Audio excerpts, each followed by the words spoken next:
interviewed all of the potential witnesses that could potentially break this wide open. And I approached him as a skeptic. You said, like, thinking not just a skeptic, but a non-believer, saying there's nothing to this. Not a non-believer as much as I wanted the facts, I wanted the evidence to lead us to whatever the final solution would be. And it's when you speak to the first-hand witnesses, especially of a case of this nature, and they're able to talk beyond just a fleeting light through the sky or a photograph or something that may have touched down on the ground, and they start talking about, as Stan had the wonderful experience of speaking with the late Major Jesse Marcel, the intelligence officer of the 509th Bomb Group, and to listen to the people who, as far as totally describe precisely what he did. The memory material, paper-thin material that you couldn't scratch, you couldn't bend, and yet other materials that you could crumble and crease and lay down onto the smooth surface and would flow like water. We don't even have such material by today's standards that right before your eyes such a demonstration could take place. And it quickly makes you realize that you still may be correct in your initial assessment, that it may be something prosaic, but you don't take the chance that you may be totally wrong and you just drop the ball. So you have to go back and go back and go back and go back until the case demonstrates before yourself as well as your colleagues that it's more than just a balloon. Right, so where was that moment that where it clicked for you and we went from skeptic to say, oh my God, this is something here? When the very rancher's son, Bill Brazo Jr., sitting with his wife, Shirley, and her describing how every night he would come home working the ranch and reach into his leather chaps and pull out this piece of shiny metal. And she would watch how he would try to carve on it and poke his pocket knife through it and hold his lighter up to it. Nothing have any effect. And then she would watch as he would wad it up into a ball and then place it onto the table, and it would just flow, smooth right out. And then he would just sit there and smile and looked at us and said, yeah, some kind of weather balloon, wasn't that? Linda, yeah, thank you, Don. In addition to hard physical evidence, like in the animal mutilations and crop formations and other phenomena, the one thing that I think over the years of my career that has kept me going are the people who have served in military or police or some service authority or even some of the intelligence agencies, and they come forward because they are so angry. And they are angry because once upon a time when they became a military person, and they were fighting or working for their country, and then they end up being involved in an encounter with something that falls into the extraterrestrial category, and then somebody is standing in front of them and telling them, you keep your mouth shut, you never saw this, if you utter a word from now to the day you die, your family will lose pension. And I have seen so much of that. And then what I and others become, we are then the translator for people who have sought us out to tell us the truth about what had happened. And in their anger over being forced by lies and being forced by Alice in Wonderland in 1984 Newspeak that nothing exists that they know, it gets especially, I think, to the heart and the soul of an American. And that we are still at a time when those of us who were raised from the 40s, 50s, 60s, when the United States stood for a government of, by, and for the people, that when you get into the investigations of everything related to extraterrestrial and technology, it is a completely different government. It is a government of control and lies and policies of denial and black budgets. Yeah. And what you begin to realize is we came out of World War II as the 800-pound gorilla on this planet, and we were looked at with respect. And yet the irony is, out of that exact same war came all of these corrupting policies of denial and lies about extraterrestrials, because maybe they were super patriotic decisions in the beginning. The world's not ready. But it moved very quickly to, we will get all of this technology, we will shoot down the craft that we can, we will get them into American corporations, we will back engineer this technology, trillions of dollars will be made by corporations, and we will have the weapons of the world instead of, we are not alone, non-humans are interacting with the planet, and out of World War II, this government in England, Australia, New Zealand, and Canada could have been honest with the whole world and pulled the rug out from under the Nazis. I think that's what we're correcting here. Richard. Yeah, I'm really glad Linda brought these points up, because that was really wonderful, Linda. Thank you. You know, my very first book wasn't titled UFOs. It was titled UFOs and the National Security State. I wrote this, finished it a year before 9/11. And when I look at it, I'm actually proud of the fact that I had that title before 9/11. I feel like I was onto something. The relationship of the UFO phenomenon to the American government in particular was really my theme in that book. And you know, what you find is that the American government's reaction to the UFO problem of the 1940s has really been one of the key things that has damaged this country. It's not the only thing, but it is an important thing that's been very damaging to our political system, and it is one of the key formations of what we call our black budget. Not the only, but an important one. If you recover technology, exotic technology at Roswell, and I believe elsewhere, you need, from their point of view, a highly classified and expensive program to fund it. You can't just get that from ordinary tax dollars. You've got to classify that. You have to do an end run around the Constitution, and you're basically destroying your country in order to maintain this secrecy. So in other words, you know, in dealing with the absolute reality of this phenomenon, and there's, by the way, if no one is familiar with this, there's an overwhelming abundance of documentary evidence discussing how military personnel have encountered these things, and they've found them baffling, and they've found them, taken them seriously. That's an open and shut case. That's a real thing. We have thousands of pages of documents through the Freedom of Information that prove this. They don't suggest it, they don't hint, they prove it. So that phenomenon's real, and the response to this has been a very corrosive influence on the American Republican system, and really, by extension, on the global political system, because the Americans dominate it. So really, in ending the secrecy on this topic, whether or not our civilization's ready for it, to me, the most important thing is not even the scientific benefits or the even the consciousness benefits that might accrue or the opening of our culture. The real benefit of ending secrecy is reclaiming, or at least attempting to reclaim, some semblance of a true Republican, free system based on liberty of individuals and openness of government. That's what it's about for me. Is that what drives? Yeah, it's a liberation movement to the truth about ETs, is liberate humanity. That is, we are part of a liberation movement. I think people here who know that, what can they do? What do you suggest? I mean, what does anyone suggest? Okay, we know, most everyone here, that something exists, and it's not our little bubble. We're not going to take this bubble with us out into... I feel we can do something. I don't know what that is. I would say a couple of things we can do. One is we can educate ourselves as well as we can. It's hard work, but there are good sources of information on this. It's good for all of us to know them. We're in a point in our culture now where things like YouTube affect millions and millions of people. So there's a lot of great ways for people to learn about this.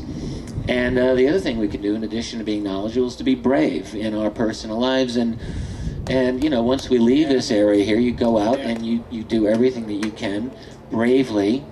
Don't worry about it. If people don't accept you, so what? Most people don't understand their own situation in life or themselves, much less you. So really, if they're negative about you, just take it in stride. I think what we have to do is be brave and go out there and with knowledge help spread the word. Or even just personal contact. I mean, how many people have had some sort of contact experience here? And are you audiences can become black. I know, but are you willing to share that in a way that maybe people will believe you're not? She's shaking her head. Yeah, I think she already has. Great. So you know what? Keep doing it. I'd like to say, Alan, is one of the things that I'm a little afraid of is that events like this become anxious about trying to convince people and convince the outside world that are not here about all these events. I know about convincing. If you just share your experience. Exactly. So what happens here should not be an attempt at trying to convince others that, I agree. Look, there are aliens, they've been here. Like, stop, don't do that. No, but you don't have to be an evangelist. If people have seen something, you don't have to be afraid to talk. If people had an experience, then I think so let me complete my statement. Yeah. We should avoid trying to desperately to convince others, but go out there and tell your truth. Tell what you know and let the people decide whether they think you're a crank or whether you're a really smart guy who's seen something and wants to share the truth and the information with the world. This knowledge and information, as some of the panelists here have mentioned, between 60 and 90% of the population believe that we're not alone. So you don't have to convince anybody. It's just larger numbers of people need to get together and share their information and let these kind of gatherings become the main stream and not the fringe. And the more we do this, the more this is going to become the mainstream and no longer the fringe. In fact, I believe it is already the mainstream. Right. The only thing that we don't perceive it to be the mainstream is because it's not in the mainstream media. But if you actually look at who's really watching the mainstream media, are the porridge eaters, as Louise likes to call them, who are the people that need to be informed and woken up. And it is then our duty to go and do that job. Exactly. But do it gently. Yes. Don't scare them. No. Linda. And reinforcing all of this, I see it every week in the work that I do at Earth Files and for Coast and Dreamland and all of the radio that I do. I get so much feedback from people who will email or phone and say, I heard you on the radio, or I saw you on television, or you had somebody on who said X, and I've never told anyone this before, but after hearing that story, I want you to at least know. And out of 10 of those, maybe 5 will be willing to go on the record and tell theirs. And it really is a pollination that gets feedback just because more people now are more willing to go on the record, and I'm seeing a change. They are willing to go on the record with their names. It used to be nobody would let How many times have people said to you, "This, I've never told anyone this before"? Oh, hundreds. Hundreds. Same here. Same with you. Oh, yes. Yeah. Well, Danny, when John Mack put his career on the line by saying abduction is not a psychosis, and Harvard wanted to fire him for that, what do you think that did when he, in a sense, legitimized this movement? Something changed, I think, at that moment with John Mack. Well, it was for us. As I say, it was an extremely interesting point in time because people tend to view Harvard University as being representative of a certain kind of authority in the culture. And for them to have dug in the way they did and try to insist that their scientific, logical, positivist, materially grounded reality was all there was, and that anybody who tried to even open a dialogue or ask questions about other dimensions of reality, other aspects of reality, some other potential worldview, it became obvious to John that this was representative of a major doorway for our human family to actually cross into this other realm.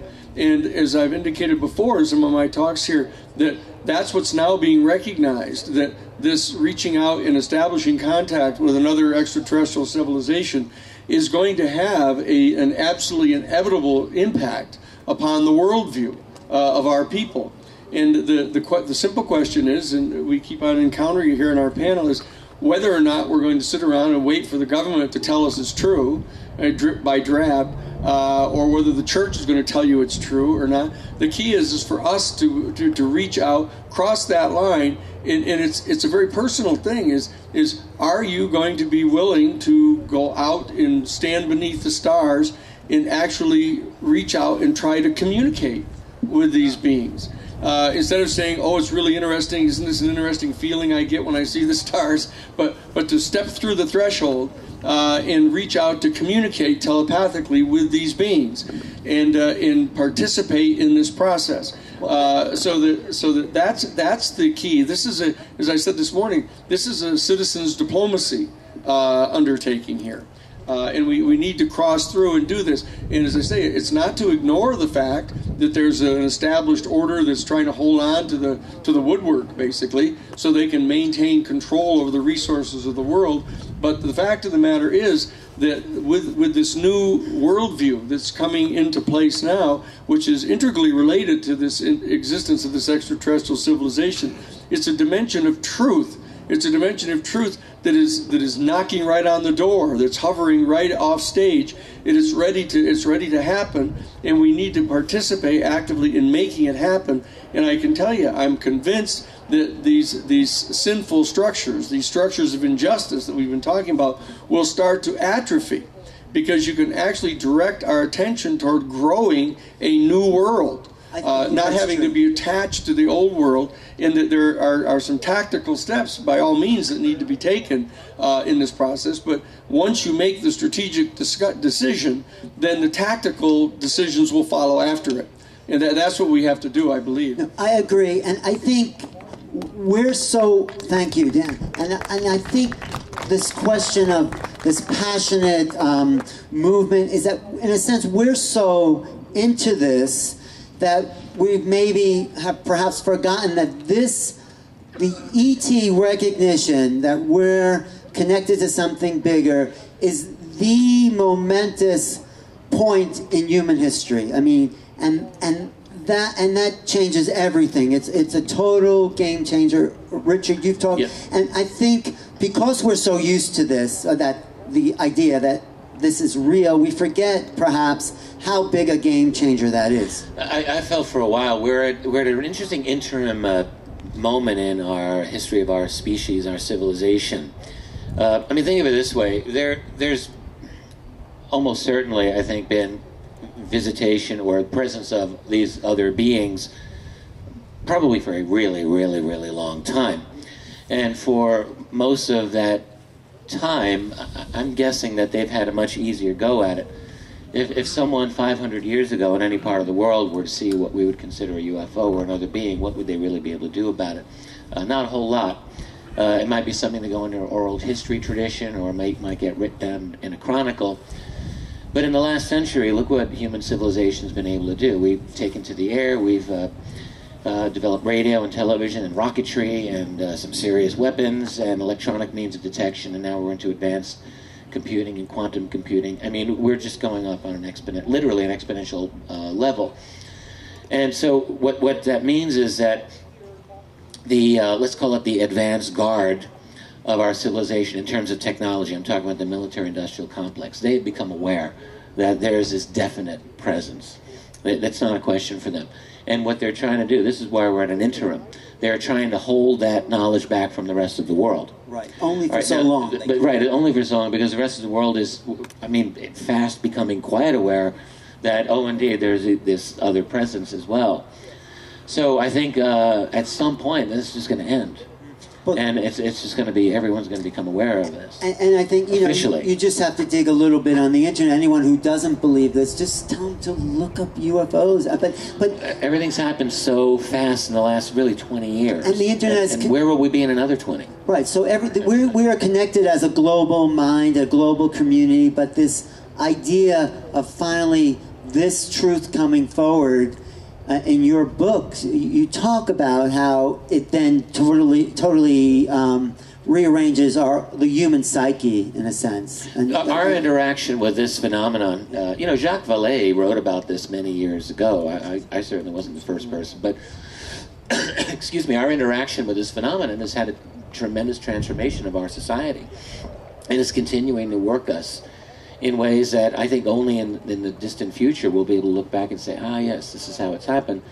But our interaction with them not only has affected our popular culture, but has affected our scientific culture in terms of classified technologies, and has affected the relationship of us to government, government to us. And it's been very, very transformative in positive and in dark ways as well. Not necessarily from them, but in terms of our reaction.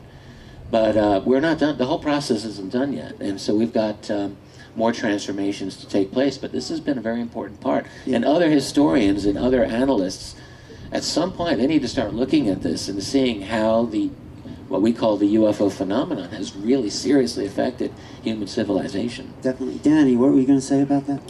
No, I'm fine. Don's Don, go ahead. I still remain more pessimistic. Oh, come on, Don. We're amongst us friends here, but right. Just think, and I made the point yesterday, this week we all go back to our regular jobs and our regular communities and everything, and how many of us are going to be able to say where we spent this past weekend? They will. That's wonderful, that's great, but I think back to like even when Dennis Kucinich talked about his UFO experience. Yeah.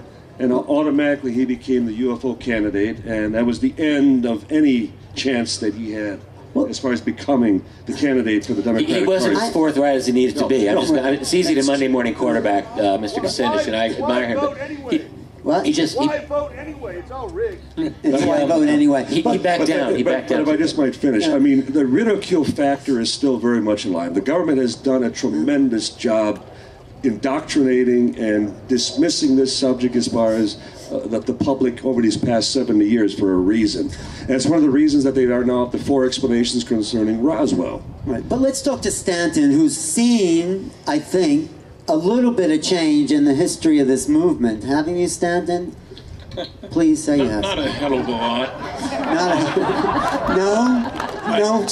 I think one thing I find is that people are more ready to admit that they've seen a UFO than they would have been years ago. But there hasn't been a really major change, again because of the media, in helping the public understand what's going on. Look, I've only had 11 hecklers and over 700 lectures, and I come on very strong. And 2 of them were drunk, I better add. And you get that many people giving you a hard time about sports, religion, politics, or anything. So we're at a point where people are ready to accept the truth, but they live in a world in which they think nobody else is ready to accept the truth. Well, but there's more of us now, right? Well, I'm not sure. Putting action to thought is the big problem, I think. How many teachers will teach a seminar on UFOs? How many professors, there have been more than a dozen PhD theses. How many professors are willing to sponsor one? Or even to look at the ones that exist? There is strong resistance on the part of the ancient academics and fossilized physicists to this whole question. Naysaying newsmen, too, will throw in them. You know, I like alliteration. So I've seen, I personally never worry about it because I can handle anything that's been tossed at me. I wasn't sure of that at the beginning, but I am now. But we need to go farther to get the people who are influencing all the other people to do their homework and not let them get away with making...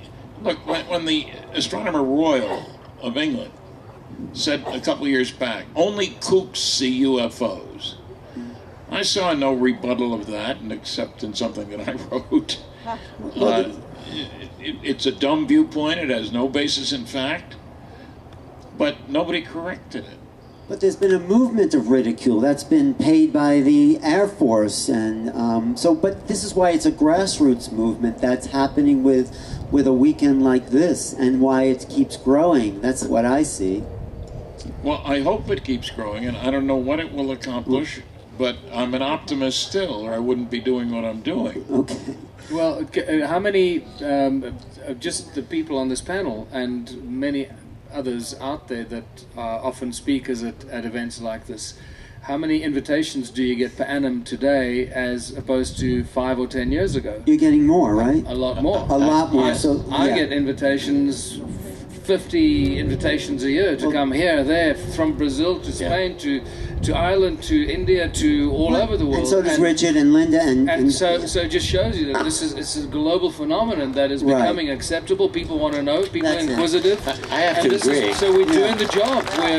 We are becoming the mainstream. It's not a fringe movement. Yes. You know, I keep reminding people there are more scientists in the world that work outside of academic institutions than they are working inside of academic institutions. So you don't need to be attached to a university if you're a scientist. You can be a scientist and work in your garage, but you're still a scientist. And once again, where's the money come from? Well, now this brings me to the next subject. All along this evening, I've been listening very carefully, and virtually every one of these panelists at some stage has mentioned the word money. Okay, and it's somehow an obstacle to the progress. There's the black budget and this money, and Stanton didn't have money to go to Roswell and all this, and so you start to realize what's even behind this thing. It's always, until we recognize what is going on this planet, who is really pulling the strings, who is controlling the governments, that are then controlling the flow of information, that are controlling the media, the mainstream media. And until we recognize that and deal with that issue, we're going to be debating this for the next 20 years until something else happens, or for the next 100 years. And this Are you is the preaching issue that revolution here? Yeah, he is. I am preaching a revolution here. Absolutely, That's what has a to revolution happen. of consciousness. We need a revolution. And a recognition where the evil comes from. And when I say the word evil, I mean that in a spiritual context, and not in a.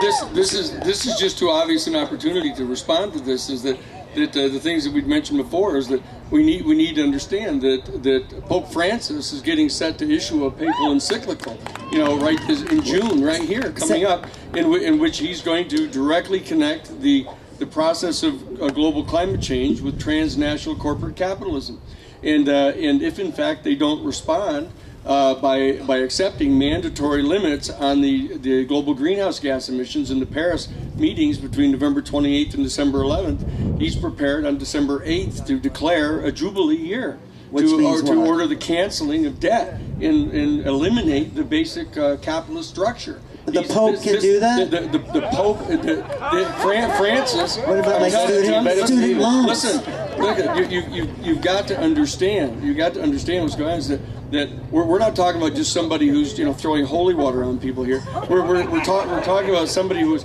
starting to move into a position of having moral authority that's almost unprecedented on the planet right now. I would caution against, as exciting as it may sound, do not underestimate the deviousness of these banking global. Oh no! I don't. They plan these things so well. I don't underestimate that. But one thing I can tell you that they don't plan on is the calling of a Jubilee year, canceling all the debt on the planet. But you know what happens? They don't anticipate that. How can he actually do that? Recognize a deception in that. Hold on.